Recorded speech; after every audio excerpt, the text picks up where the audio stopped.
I knew something was off the second I caught a whiff of solvent where there shouldn't have been one. The East Line always ran hot, but this was different. Like someone had microwaved a can of paint thinner. I followed the scent and found it. Cracked containment seal on the secondary barrel. That seal had held steady for years. I'd signed the last inspection myself. Now it looked like someone had taken a box cutter to it and prayed no one would notice. I radioed the floor lead, asked about the log entries. Eyewash stations hadn't been checked since Tuesday. Today was Friday. I didn't raise my voice. I never do. But I did what I always do, documented, filed the breach notice internally, and flagged the hazard override log. Trent was supposed to countersign it before any production continued. He hadn't. Instead, he'd scribbled, "Priority run, clear," in red Sharpie across the column like a toddler forging a doctor's note. 5 minutes later, I bumped into Eli, one of the tech apprentices. Good kid, straight shooter. I asked why the eyewash logs were blank. He looked nervous, then muttered, "Trent said to skip that today, said you were being extra." I just nodded, didn't let it show. I've been in this game 15 years. You don't last this long without learning to clock the rot before it stinks up the building. Let me pause for 1 second. If you're watching this and you care even a little about stories where quiet people fight back with receipts instead of rage, hit the like button and subscribe. Seriously, 97% of people don't, and it makes a massive difference for the team bringing you this story. Okay, back to it. I kept walking, clipboard in one hand, pen in the other, just like I had every Friday morning for the past 780 weeks. Some people count birthdays or wedding anniversaries. I count walkthroughs. Every one of them is a timestamp on the company's liability or its salvation. And this one? This one was already humming like a live wire under wet boots. Trent's throughput velocity mandate had gone into effect 2 days ago, and suddenly the safety signs were gone. The PPE lockers had streamlined access, and my office, my actual windowless sanctuary of binders, tags, and incident logs, was locked when I tried the handle. No warning, no comms, just a keycard beep and a red light. I didn't panic. I went to the backup binder I kept in my trunk. Everyone laughed about it, called it my doomsday Bible. I always said, if the alarms ever went quiet, the paperwork would speak. I logged every irregularity I saw that morning. The unmarked spill, the pallet blocking the emergency exit, the missing eyewash data, the broken seal. I timestamped photos, signed my entries, cross-referenced prior reports. By the time my walkthrough ended, I had a complete violation matrix. I emailed it to Trent. Subject line, East Line escalation, immediate review required. Nothing dramatic, no threats, just facts. 10 minutes later, I was in the break room grabbing a bitter excuse for coffee when Trent stormed in, eyes wild, sleeves rolled up like he'd just wrestled a bear. He slammed my printed report on the table so hard the sugar packets jumped. "You're costing me money, Sam," he barked. "Do you even know what this line's worth per hour?" I sipped my coffee, let it burn on the way down. "Do you know what a Title 29 infraction costs per life?" I said, not looking at him. That did it. He laughed, nasty and loud, and said, "Your obsession with safety is why we're bleeding. You're fired, effective immediately." Just like that. In front of 2 floor supervisors and a vendor tech who stared at their feet like they'd just watched someone club a baby seal. I didn't argue, didn't beg. I placed my badge on the table next to his untouched energy drink, picked up my binder, walked out, and I didn't look back. Not because I was scared, but because I knew what was coming. Trent always strutted like he was late to a UFC weigh-in, but that morning he hit a new level of performance art, stormed out of his office like someone lit a fire under his ego. I was on the mezzanine, going over the hazard drill checklist with 2-line leads when I heard it, boots slamming on the metal stairs like a tantrum in steel toes. His voice carried before he even reached us. "There she is, Queen of the Clipboard," he shouted, arms out like he was blessing a congregation of peasants. "Tell me, Sam, how many imaginary disasters did you save us from today?" I didn't answer, just kept checking boxes. The drill was set for 10:45, had been for 3 weeks, scheduled, logged, confirmed. Everyone was briefed. I reminded the leads to make sure comms were clear and to rotate the new hires through the eyewash sim. Basic stuff. Day 1 safety. He snatched the drill sheet out of my hand like a kid stealing homework. Yeah, no. This? Cancelled. We're behind already. I need this line moving, not practicing how to fake drown in saline. One of the techs, Rafa, good guy, looked like he wanted to disappear into the floor. He'd been helping train the temps and already told me 2 of them didn't know how to disengage a magnetic press in an emergency. That's not a hiccup. That's a body count waiting to happen. I straightened up. Drills are OSHA mandated under the new chemical handling protocols. Skipping one voids your override clause unless formally logged with justification. He scoffed like I'd just recited interpretive poetry. Override clause, he mocked. You mean the paragraph in your little rule book that lets you waste my time? You think any inspector gives a damn about paperwork when the order book's full? That's when I saw it. His tell. Left eye twitching, hand flexing like he was winding up for a punch. He didn't hit people. He hit processes. He'd been waiting for a reason to swing, and I gave it to him. Trent, if you proceed without a logged override, I'll be required to file an incident flag, even if I'm not here Monday. His grin was all teeth, no humor. You won't be here in 5 minutes. He turned to the supervisors, raising his voice like a preacher mid-sermon. Effective immediately, Samantha Voss is terminated. No HR stall, no email drama, she's done. This isn't a daycare, it's a plant. Silence. No one moved. Even the hiss of compressed air from the floor seemed to die. I stared at him. Not long. Just enough. Then I reached for the binder he'd tossed onto a wire rack. Pages flapped where he'd creased them. My notes, my logs, my tags. I closed it gently, clipped the latch, and turned to the supervisors. You have 12 untrained temps on the East Line, I said evenly. The code for magnetic press e-stop is printed on page 7. Don't skip the walkthrough. I didn't raise my voice. I didn't cry. I just walked past Trent, past the break room where I'd spent more hours avoiding birthday cake than I cared to count, past the glass wall of HR where no one was inside, of course. Just that damn motivational poster about respect starts with listening. I stepped into the parking lot, binder under my arm. The wind had kicked up, carrying that chemical sting again. I stopped next to my car, unlocked the trunk, and popped the panel I hadn't touched in years. A small black case sat there, sealed tight. Inside was a phone. 1 number saved. Labeled Redline 7. I didn't hesitate, didn't doubt. I just dialed. The wind out in the lot hit different that day. Cold, sharp, like it knew what was coming. I slid into the front seat and didn't start the car. Just sat there, watching that factory I'd poured 15 years into churn like nothing happened. Trent probably thought I'd go home, cry into a bottle of Moscato, update my resume, and apply for some junior position where I could spend the next decade buried in spreadsheets under someone else's initials. That's what men like him count on, people folding when it's no longer convenient to stand. Instead, I reached across to the passenger side and unlocked the glove compartment, pulled out the flat steel key I kept taped behind the fuse panel, fit it into the deadbolt inside my trunk's right wall. Most people don't even know cars have those. Mine does. Behind it? A weatherproof case, inside 1 burner phone sealed in a static bag and 1 badge, laminated, federal blue, gold trim, OSRRU Auxiliary Liaison, expired technically, but flagged for lifetime reactive clearance if ever reactivated under Redline protocol. I cracked the bag, flipped open the phone. 1 number was pre-programmed. No name, just a red 7. Redline 7. Last time I used it, I was standing outside a plastics plant in East Chicago while they tried to convince an auditor that respirators were optional in a phenol spill. That call ended with 3 arrests and a 52-day shutdown. I hadn't touched the phone since, but I kept it, because I knew people like Trent would always come back around. I pressed dial. 2 rings. This is control. Auxiliary Liaison Voss, code black flag, Title 29 probable violation. Location, Elkhart Composite Materials Facility, East Line. Immediate review requested. The voice didn't ask for clarification, didn't stammer, didn't apologize. Just, incident recorded. Stand by for confirmation within 12 hours. Do not re-engage on premises. Has there been a removal? Yes. Involuntary termination after submission of internal escalation log. Copy. Line will be observed under IR3. Secondary team deployed under federal title trigger.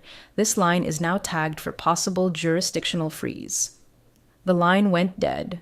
No pleasantries. That's how it works. I closed the phone, set it on the dash. Then I took out my notebook, my real one. Not the binder for corporate compliance, my own log. Pen strokes from the last 2 years, suspected falsified audits, ghost entries in the PPE compliance portal, 2 unexplained injuries written up as ergonomic strain with 0 incident review. I'd let a lot slide, not because I was afraid, because you have to pick your battles when your enemy wears a tie and hides behind phrases like lean optimization. But this wasn't battle anymore, it was war. I sat there for a while, windows down just enough to catch the hum of the line, the smell of melting epoxy, the faint bark of Trent's voice echoing through the loading dock bay. He was still yelling about production quotas, still barking at people half his size like it proved something. I wasn't angry. I wasn't even hurt. I was something quieter, sharper, resolved, because this wasn't about me anymore. It was about the 27 workers inside who didn't know their respirators hadn't been serviced, the 11 who were told the new gloves meet minimums when they didn't, the intern who sliced her palm last week because the safety guards were left off to save time, and the next one. There's always a next one, unless someone draws the line. So I waited, and the line began to move. By 2 p.m., the exhaust stacks were coughing out a haze so thick it made the power lines shimmer. I hadn't moved from my spot, driver's seat reclined, notebook open, telephoto lens clipped to my phone like I was just another bored suburbanite watching traffic. No one noticed me. Not that anyone was looking outside. The whole building was locked in panic mode disguised as productivity.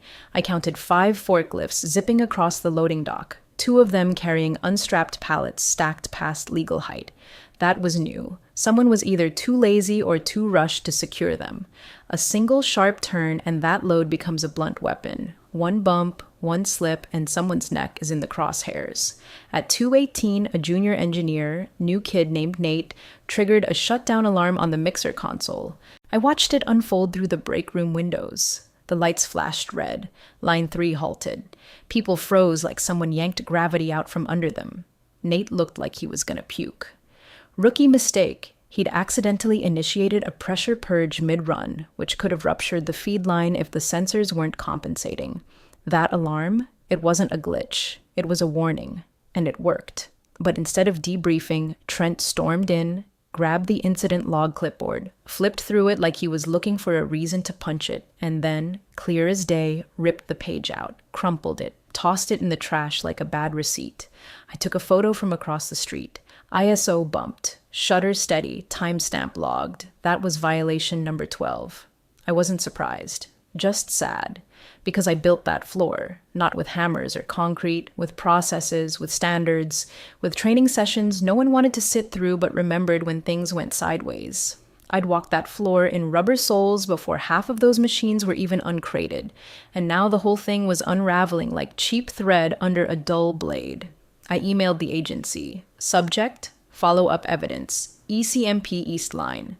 Attached, 1 time-stamped JPEG of an unsealed chemical barrel left exposed in the corner of Dock C, no secondary containment, no warning sign.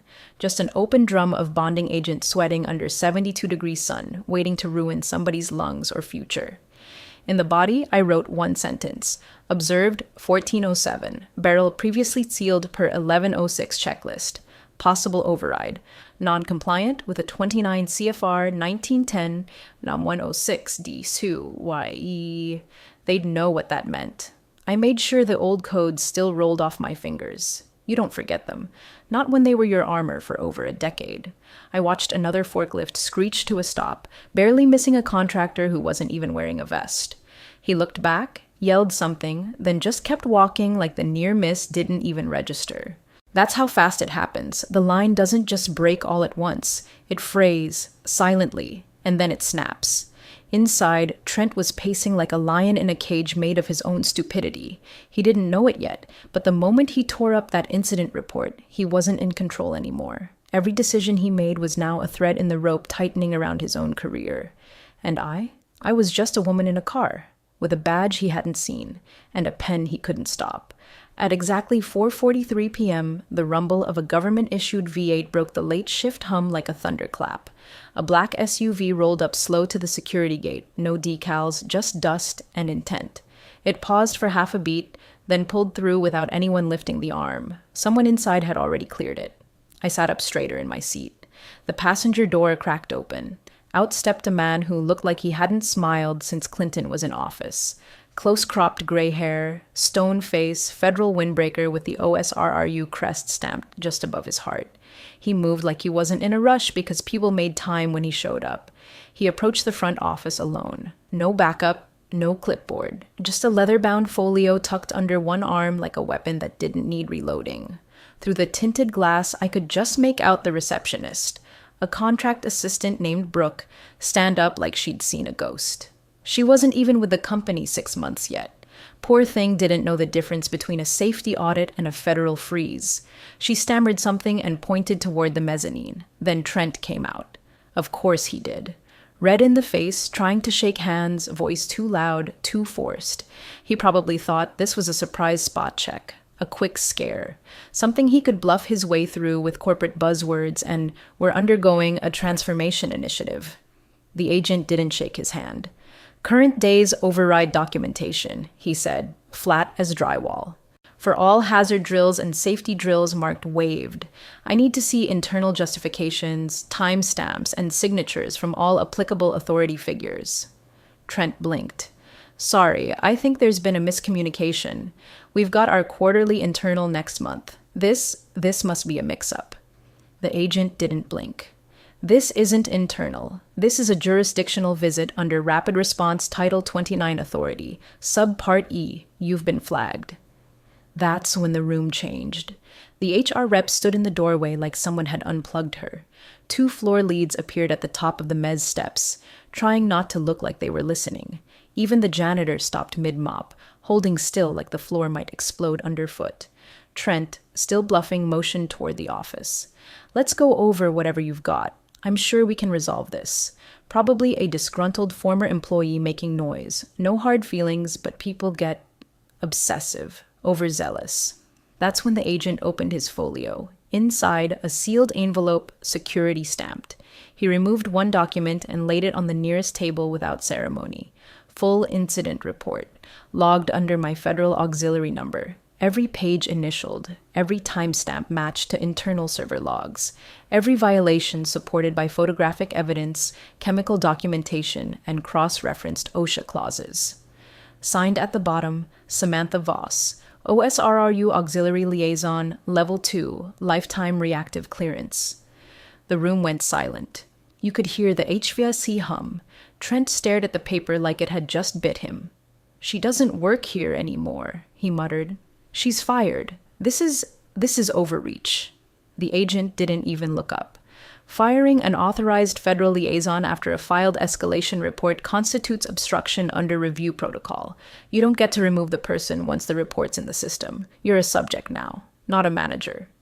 Someone in the back dropped a metal tumbler. It clattered like gunfire. Trent's face went from confused to pale to something darker. He opened his mouth to respond, but the agent just turned to Brooke. Please notify all personnel that all East Line operations are to be halted immediately pending review. Effective now.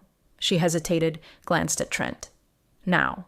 Brooke nodded and picked up the phone. Her voice trembled, but the message got through. Production stopped. Monitors went black, conveyor belts halted mid-cycle, and across the lot, I just sat and watched. Didn't smile, didn't blink, didn't move.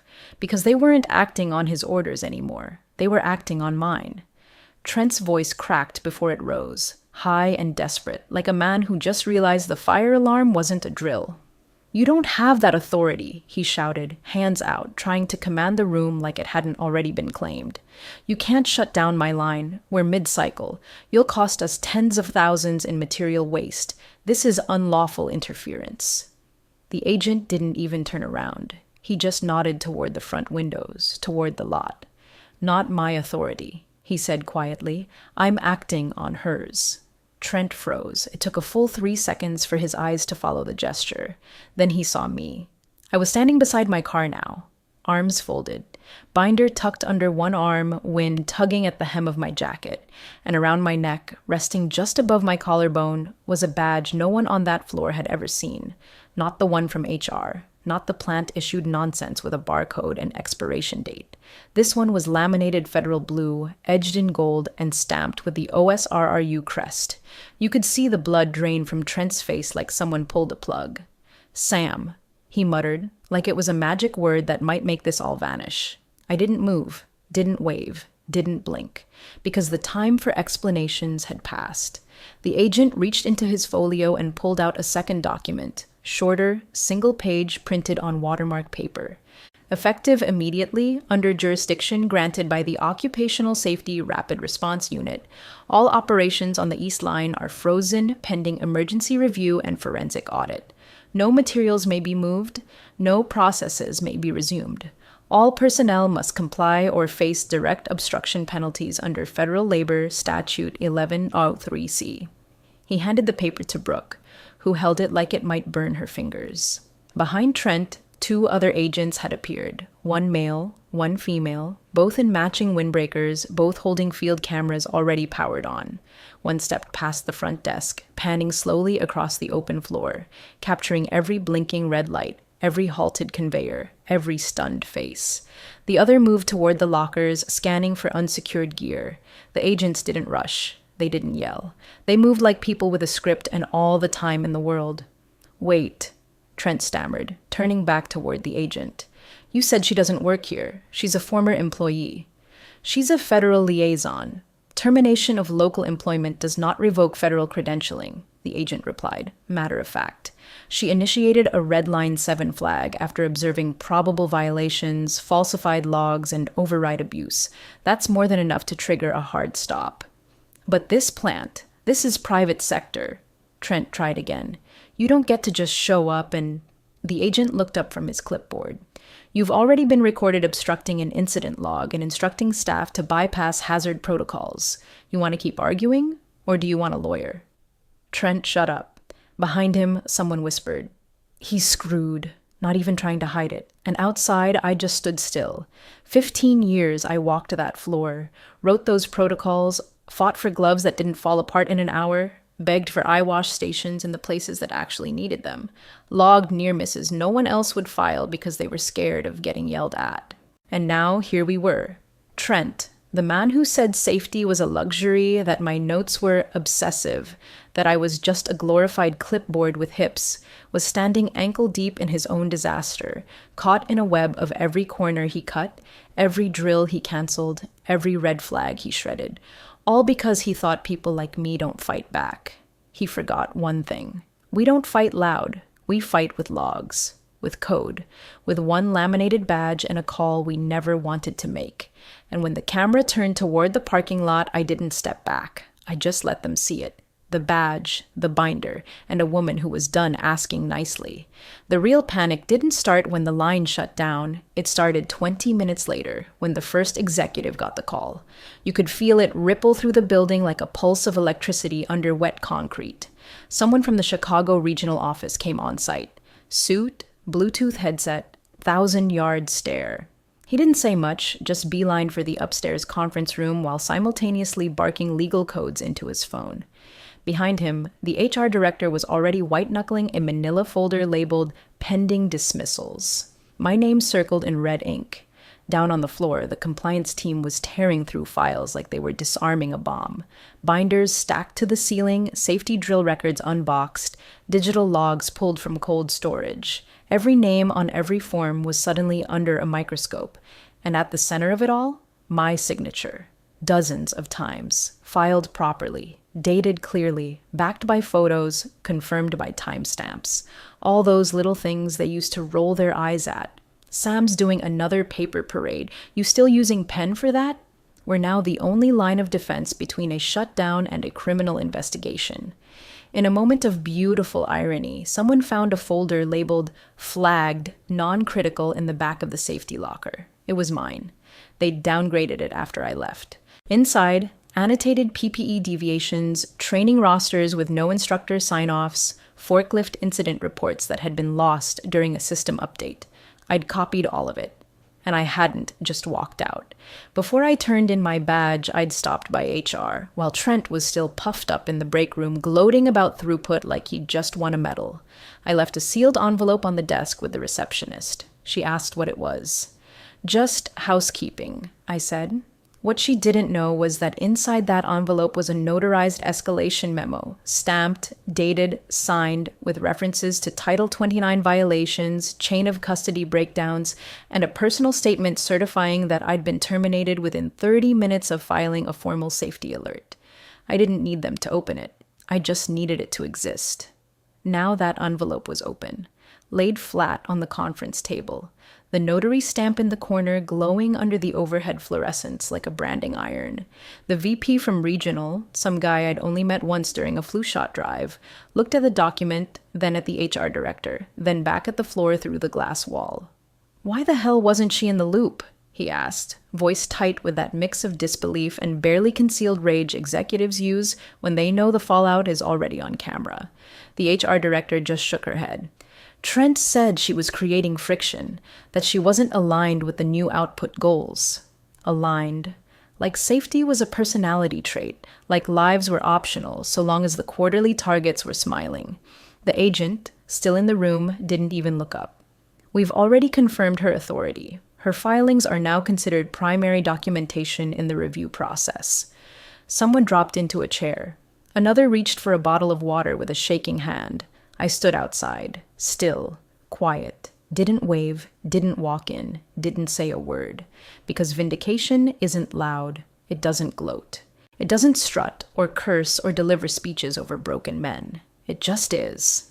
I watched a man sprint across the lot, phone pressed to his face, tie flapping like a flag at half-mast. One of the floor supervisors stepped outside to throw up in the bushes. Behind the glass, Trent paced like a rat in a maze with no exits. And me? I stayed where I was, binder in hand, wind at my back, and 15 years of ignored warnings finally echoing where they needed to be heard. The official word came just before noon the next day, an internal memo stamped, "Urgent, temporary leadership transition."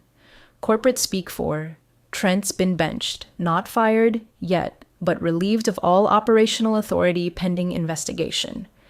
The email was all caps and cold polish, but the subtext was radioactive.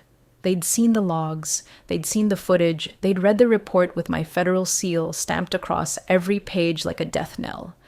I wasn't surprised. I also wasn't relieved. There was no victory lap, just a faint tightening in my chest that finally let go. By 1 to 17 p.m., I got a call from HQ, not regional, not HR, top floor. Some VP with a voice like a velvet crowbar, asking if I'd consider returning, effective immediately, as Director of Safety Operations for the entire North Division. New title, blank slate, direct reporting line to the COO, full autonomy over audit structure, training, and procedural escalation. It was the kind of offer that would have taken me 20 years to fight for through the normal channels. I let him finish, then said 6 words. "I appreciate it, but I won't." He paused like he hadn't heard me right. "Ms. Voss, I don't think you understand." "I understand perfectly," I said, "but I prefer clean exits, and this one's already filed."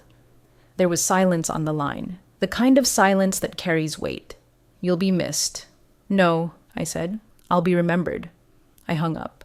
The next day, I returned not as staff, but as a consultant for 1 day only, brought in under a knowledge transition agreement, which is corporate code for "please don't let everything collapse." I walked the floor one last time, same boots, same binder, but this time I wasn't the one taking notes. Emily, my quiet protege, the one they used to call Clipboard Junior behind her back, was waiting at the mez desk with her hair pulled tight, eyes alert, pen ready. She didn't say much, never had to. She saw everything. Listened twice before speaking once. I handed her a new binder, not a hand-me-down, a fresh one. Tabs labeled in bold black ink. She opened it and saw the title page, Continuity Protocols. Authored by S. Voss, entrusted to E. Alvarez, and hands shook a little. Mine didn't. "You're not me," I said. "Don't try to be, just follow the paper, and when they start calling you obsessive..." She smirked. "Yeah," I said, "that's how you know it's working." She nodded. And that was it. No ceremony, No cupcakes in the break room. Just a quiet passing of the torch between two women who understood that safety doesn't care about titles. It only cares if the right person's holding the checklist. As I left, I passed the East Line. Silent. Dark. A big red sign was posted on the barrier fencing. Indefinitely closed. Pending federal compliance review. Trent's legacy. His pride. His leanest line in the region. Dead in the water.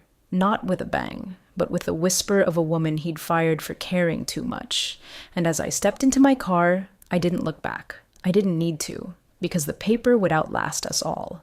3 weeks later, the East plant was still limping along like a dog that got hit but didn't quite die.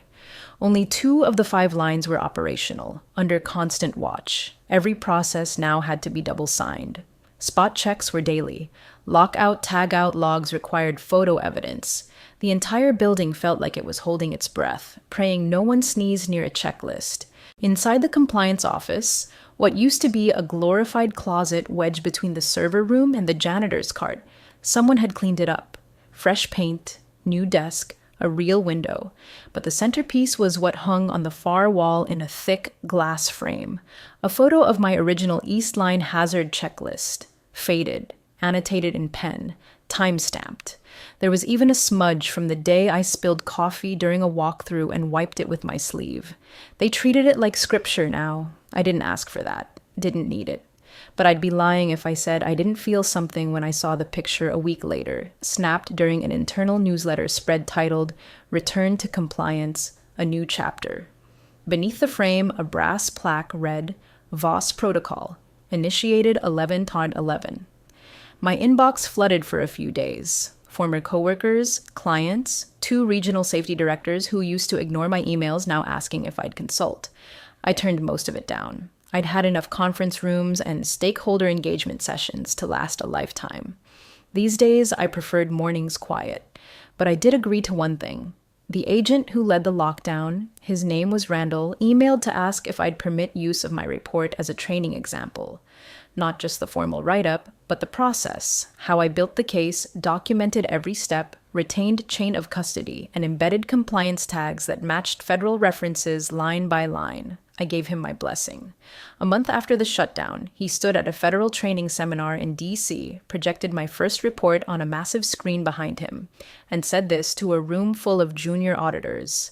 "This is how you document quietly, but thoroughly. This is how one signature, just one, can stop a machine before it kills someone. Not because it's loud, but because it's undeniable." He sent me a photo of the moment. I didn't reply. Didn't need to. That morning, I was sitting on my back porch, coffee steaming in my hand, morning news playing softly from the kitchen. They were doing a segment on corporate safety reform, highlighting recent changes to regional plants after a landmark jurisdictional shutdown led by a federal liaison whistleblower. They didn't name me. They didn't have to. I watched the drone footage roll past the roof of the East Line. New signage, slower conveyors, a red banner above the door. Every shift, every life. I leaned back in my chair, felt the breeze move through what was left of the fall leaves. Then I took a sip of coffee and said, just to myself, safety's not an obsession. It's insurance, with interest.